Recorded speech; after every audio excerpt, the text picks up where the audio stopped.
Something super abnormal just hit the San Francisco Bay Area market, and if you've been sitting on the sidelines waiting to buy, then you need to listen to this. A lot of people wait for the perfect time to buy, but look, I've been doing this for 24 years, most of them right here in the San Francisco market. And right now I'm watching 4 things converge all at once that has not happened over the span of my entire career. Transaction volume is down. Mortgage applications dropped nationwide nearly 5% at the end of October. Everybody's getting doom and gloom. Prescriptions for antidepressants are up as a result, and the media is screaming that the sky is falling. Stick around because I'm going to break down all 4 conditions here in this video today. And the last one about seller concessions is going to show you exactly how to structure deals and why that beats waiting for lower prices to come. But before we get into it, let me quickly reintroduce myself to you. My name is Arjun Dhingra. I'm a 2-time Taekwondo world champion and a 24-year vet of the mortgage industry. Most of those years have been right here in the San Francisco Bay Area market, where I've helped thousands of families over the years put down roots here,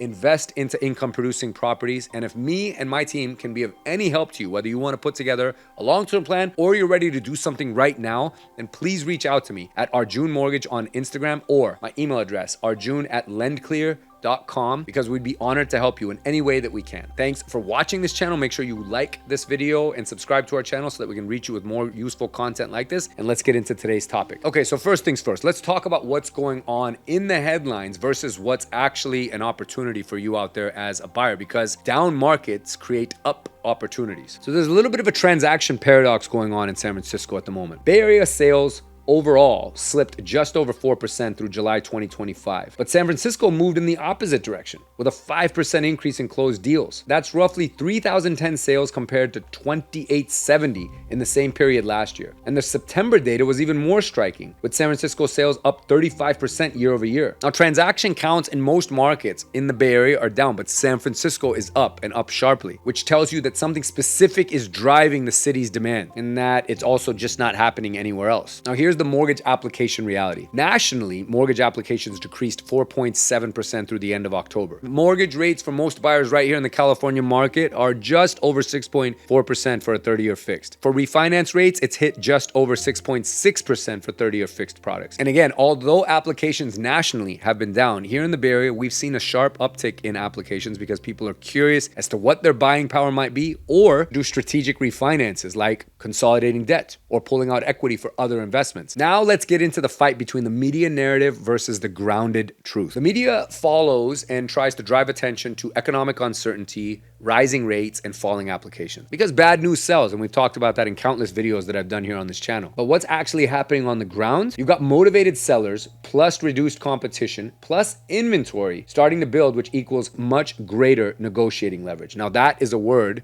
we were not allowed to use during the COVID market: negotiation. And before you think this is just about San Francisco being too expensive, hold on, because the second condition is about to blow up everything that you think about sellers being locked in with their low rates. So the rate lock myth was really a thing, but it's starting to break down, and I want to get into why that is happening. Transaction volume tells one story in the headlines, but it also creates other opportunities on the ground. For the last 2 years, everyone and their mom has been saying the same thing: sellers with 3% mortgages aren't going anywhere. They're locked in. And you know what? It was mostly true until now. 81% of California homeowners currently have mortgage rates below 5%. Now, conventional wisdom would lead you to believe that these owners will not sell because moving means getting a 6% plus rate for a home that actually is going to be even more expensive. So the math just isn't there. Now, no doubt, this created an artificial inventory constraint for the last 2 years. It was a real thing. No one's denying that. It kept inventory tight, competition remained fierce, and it made it brutal for buyers because there was literally nothing to choose from it. And what little there was going for very high price. So here's why it's finally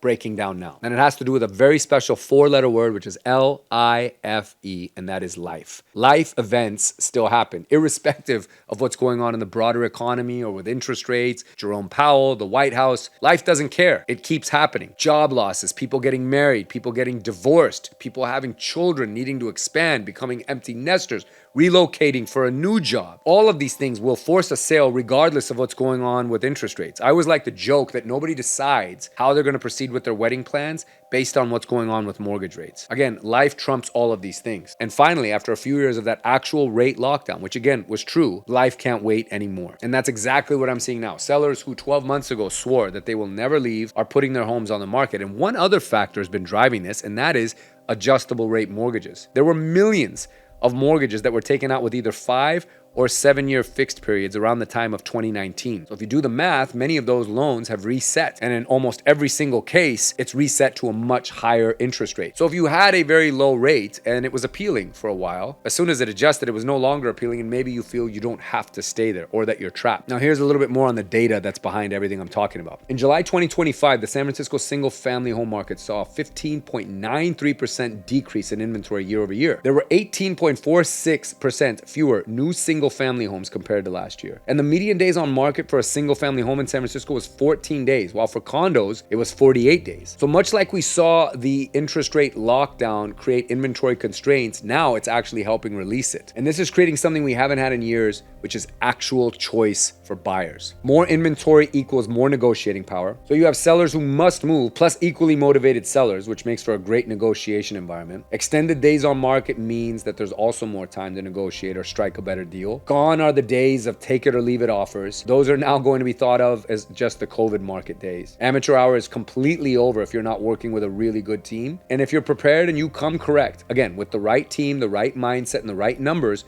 you can really negotiate something screaming. And while traditional sellers are finally starting to move, there's a completely different group that's flooding the market right now with all cash. Now look, you might be sitting there thinking, Arjun, this is great information, but how do I use this for my actual situation? Well, now I'm about to tell you why AI employees and their wealth is going to make you understand why San Francisco is different from every other market in the country right now. And that is the 10.3 billion with a B employee windfall that's hitting the streets as a result of the AI boom right here in San Francisco. Now that 10.3 billion that I'm talking about is the largest employee liquidity event in tech history. And this is what is driving things in San Francisco and why it's completely abnormal when you compare it to any other market. And to understand this better, we will start with the biggest player in the game, which is OpenAI. Now, OpenAI expanded its secondary share sale to over 10.3 billion. Now that means that current and former employees will be selling stock at a $500 billion company valuation. This is the largest employee liquidity event in tech history ever in San Francisco.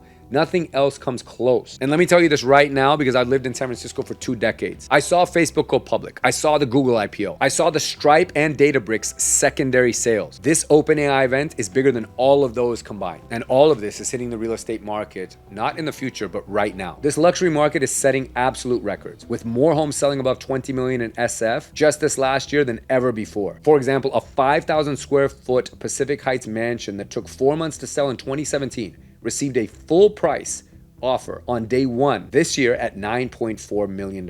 One real estate agent recently captured it perfectly and said it's going to rain money in San Francisco. And here's what that means ultimately for the market. While that luxury segment is on fire, it creates upward pressure on all other market segments here in the city. Sellers at every single level here will start to feel more confident, and many already are, because not only is this AI boom creating a wealth effect, but the employees and the people coming back to the city to do work for these companies are serving as an economic catalyst just on their own, simply by being here. CBRE predicts that the AI sector will bring over 50,000 tech workers to San Francisco by 2030. The AI talent pool grew more than 50% from mid-2024 to the middle of this year. Now that's 517,000 AI workers across the US and Canada. And of course, San Francisco is capturing most of the share of this growth. Now, why does all this matter? It's because you've got this convergence, new money hitting from secondary sales, new employees coming for AI jobs, and a market that still has more inventory and negotiating room than it's had in years. That's the abnormal part. Usually when you get a wealth injection like this, all the inventory dries up quickly. But because of everything else we talked about, specifically the rate lock effect breaking down and eroding, the national cooling as well being taken into account, you're starting to get this effect. And these effects, I like to refer to them as windows. They're unique opportunities for people in the market, which means they don't stay open forever. Now, of course, AI does not mean if you're someone who's been on the sidelines and feel like the market has gotten away from them, that AI means that you are priced out of this market forever. There's a seller concession rate and a phenomena that's been going on here. And I've seen it because of all the deals we've had come across our desk in Q3 and now in Q4 that I want to share with you guys. And it's going to make you rethink affordability in this current market. So yes, the AI wealth effect is real and it's hitting certain markets, but it's not prevalent in every single sector of San Francisco. And while it's creating upward pressure, there's a countervailing effect that's going on right now, and it's giving buyers a little bit more leverage and opportunity, more power than they've actually had in years. So let's talk about it. And I call it the concession surge. Nationally, 44.4% of home sales included seller concessions in Q1 of 2025. That's up from nearly 40% in the previous year, and it's near an all-time high. Specifically right right here in the Bay Area, San Francisco is at 14.9% for a concession rate. San Jose is just under 17%. Now, here are some of the types of concessions that I'm talking about that buyers are getting with real dollars in today's market. First, you've got mortgage rate buydowns, where a seller will contribute money towards your transaction for you to buy down your interest rate 1 or even 2%. Now, when you're talking about high-priced real estate, 1 or 2% makes an insane difference on the monthly payment and the overall qualification. Closing cost assistance has been big, and that ends up being the biggest chunk of transaction costs. And this is a huge chunk of transaction costs when you factor in a $1, $2, or a $3 million property acquisition. Some of these concessions have been anywhere between 2 and 3% of the purchase price. Those are real dollars saved that the seller is paying for you, and as a buyer, you get to hold back into your account. Extended contingency periods, which create more time for inspections, financing approval, and just more time to breathe and not feel as rushed during a deal. Repair credits also. Instead of doing these repairs, the seller's been giving credits for these at closing, sometimes even doing them prior to closing for you. And let's not forget personal properties being negotiated a lot. Furniture, whether it's indoor or outdoor, certain appliances, features of a home that otherwise would be taken out by the seller are remaining behind for the new buyer to be able to keep. Now, all of this has real world impact. So let's take an example of a $1.5 million home. If the seller gives you 2% of a closing cost credit, that's $30,000. Again, real dollars saved. If they buy down your interest rate from 6.5% to 5.5% for the first 2 years, you're saving on average roughly $800 a month. Again, this is real money that changes your buying power more than waiting for rates to drop half a point, which I wouldn't encourage anyone to do because there's just way too much uncertainty out there in the overall economy. Now, just for some context, here's what the current rate environment actually looks like. 30-year fixed averages are right around 6.38% versus the 3% that people fondly remember. But refinancing is alive and well, as I mentioned. And if you buy now with those concessions, rates, of course, will likely drop somewhere in the next 12 to 24 months. You can always restructure the debt. I like to tell clients, you get one shot at negotiating that price for concessions, money for repairs, to buy down your interest rates, affect your property tax basis. You will have multiple chances to restructure the debt on the deal. So prioritize which one is more important. An interest rate is nothing more than a placeholder to just get you in a home. You'll likely restructure or refinance it multiple times during your tenure in that home. It's a cheesy phrase, but you've heard it so many times across social media channels that you marry the house and you date the rate. It's really true. If you wait for the perfect rate, you're going to miss out on the perfect house with the right amount of concessions. And at the end of the day, this focus on interest rate, which has been ingrained into buyer psychology for decades, is nothing more and gives you nothing more than just bragging rights at your housewarming party. If you landed a screaming deal, who cares what the interest rate is?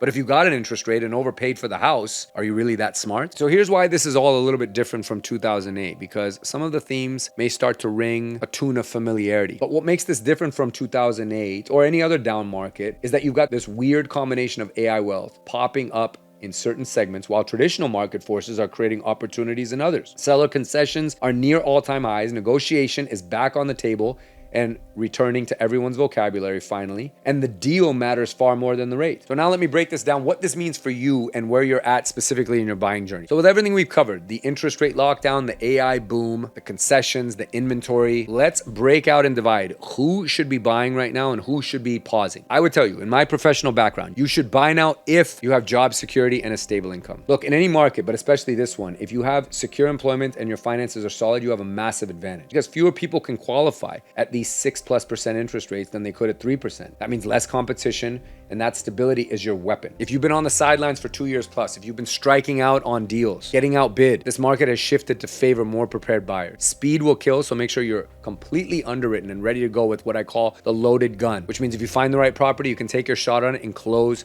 very quickly. These deals are there for those who see the total picture. So if you're focused on the deal and not the interest rate, and you're going about this with this new sophisticated logic and reasoning, you're going to land an incredible deal in home. Now, on the other side, you should wait or sit this market out, stay on the sidelines if your income or job prospects are a little bit unstable, or if you might relocate. If there's a chance you're changing job, moving cities, or your income situation is shaky, wait it out. And also, don't buy a house in San Francisco if you might be in Austin in 18 months. That's not market timing, that's just life planning. You definitely want to sit this thing out if you're not financially prepared. Look, owning a property in San Francisco, because more properties here than others are a little bit older, which means they're going to require a little bit of work or updating. And if you don't have the stomach or tolerance or even the desire to do that kind of work, then buying is definitely not for you. Or you should reframe what you're going to buy, because if you favor more apartment style living, then a condo can make a lot of sense. And those are coming at a great premium right now. But if fixing things and being responsible for everything is something that you're totally comfortable with, then a house can make a lot of sense. But above all, get your finances in order. Make sure that that pre-underwrite or that full approval is in place. And our team does this for all of our clients. And just like dating, there's not going to be the perfect mate or house for you. If you find a house or property that meets about 80% of what you are looking for, then you can work with the rest, or just concede on that last 20% and be happy with the 80 that you're getting. Okay, so here's where most of the buyers right now in this market are falling in terms of buckets. The first bucket are first-time buyers, which are people that are purchasing at just under 1.5 million. Now, there's the most opportunity here,